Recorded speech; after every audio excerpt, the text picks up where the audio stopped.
you'll all know, because you'll have it pinned to your notice boards, the NZVA's 2013 to 2020 strategy, which is for the profession.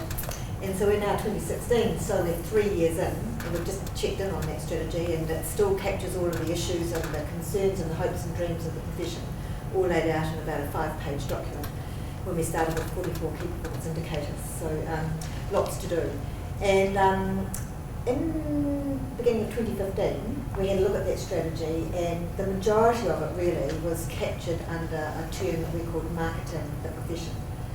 How are we going to get the profession to be viewed by the general public and your clients differently in order to have you more successful?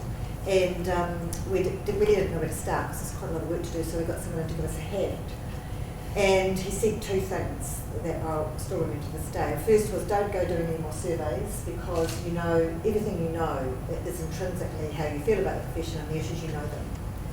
And the second thing he said is, what is your competitive advantage? What's the profession's competitive advantage? And seriously, we didn't really know what that was. So we spent about a year, and I know it sounds quite a long time,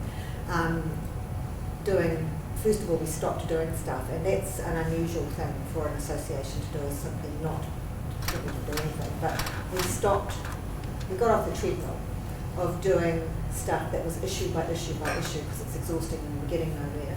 And we looked out to 2030 with the help of PricewaterhouseCoopers, because they do this kind of stuff globally, and tried to get a sense of what was coming our way in terms of the big mega trends. So if we looked at the animals particularly at this point, because that's what we're here for, what's happening in the world that if we don't front foot it, we'll get into a really good position, we'll get subsumed by it. And you know all of these things, urbanisation, so the urban-rural divide, technology and digital disruption is just a biggie, and it's really coming faster than we could ever imagine, particularly in agribusiness in New Zealand and around the world. Climate change, the shifts in economic power, so the move into the middle class, higher income earning Asian populations and Indian populations. So we had a good feel for what was coming our way, and then we thought, what can we draw from all of that would give us a perspective on our role going into the future.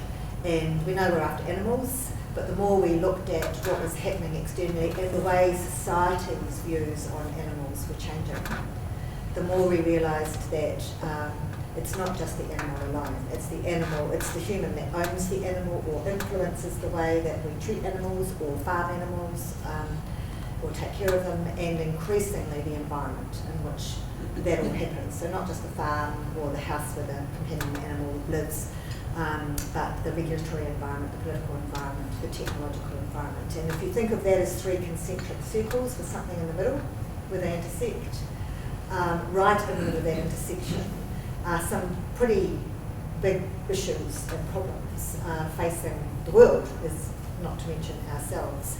And when we looked at those, lots of them were quite complex, lots of them were pretty gnarly, and people were having difficulties getting their heads around solving them. And AMR is a really good example of that. Antimicrobial resistance is a good example of that.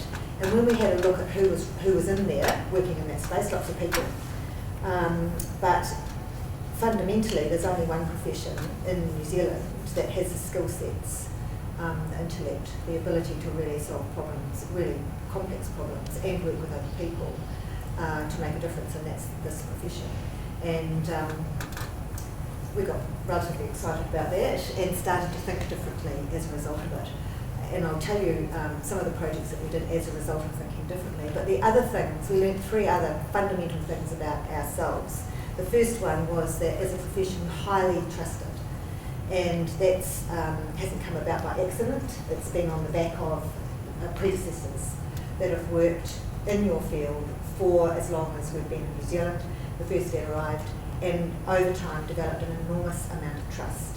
But the value that you gain is inversely proportionate to trust. Highly trusted, not highly valued, both in terms of influence and how much money you earn, and the opportunities that you get to make a difference. And we heard that a lot over the time we were putting this strategy together. So we wanted to keep the trust and lift up the value. And we felt by doing it we could solve a number of problems that had become intractable for the profession.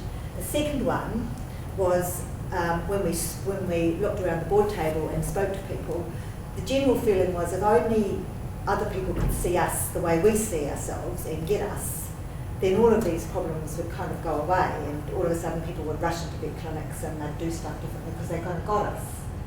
But actually what we realised is if we wanted a different outcome, then we had to view ourselves differently in order for other people to view ourselves. And that fundamentally meant not necessarily to focus on the profession or even the association, but to start to look out and see what was coming our way and what the world was worrying about, or what our clients were worried about, or what communities were worrying about, and think about what we could do more of to solve those problems rather than worrying about our own. Because if we did that, we believed that our own will kind of take care of themselves. And the other one, and we really learned this as part of the AMR statement that we made, is that most people that we deal with outside of the profession want to keep us at the bottom of the cliff. They're quite happy having vets doing technical stuff, and they don't mind pulling vets out to help them if they need assurance work ticked off or they need some help with a particular project, but it's really useful to have the profession boxed in. And when we announced the AMR statement, the 2030 AMR visionary statement, two things happened. One pretty important person in a very large industry rang us up and said, who the heck do you think you are, the profession, making any kind of statement about the use of antibiotics in animals? And two, we think you are highly conflicted and far too conflicted to be on any kind of committee that looks at animal welfare and makes any observations and recommendations about animal welfare. Seriously, we did have to sit down. But it did make a lot of sense because we've been battling with a number of organisations trying to influence and help, and they simply didn't think we were necessary. So some pretty profound insights.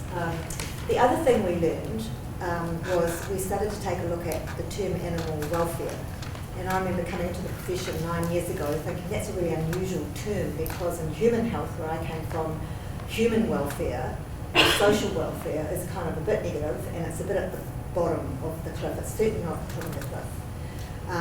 And I do understand a lot more about the welfare continuum. Like, you didn't have anything like animal welfare, terminology of animal welfare 30 years ago.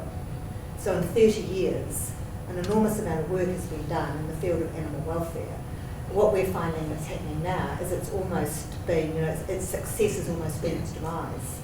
And Kevin Stafford and David Mallow, who you will all know, who do a lot of work in this and have progressed this and are internationally recognised for this work, rang us up a couple of weeks ago and said we need to start to talk to you about this, because we think welfare started at sort of negative to neutral.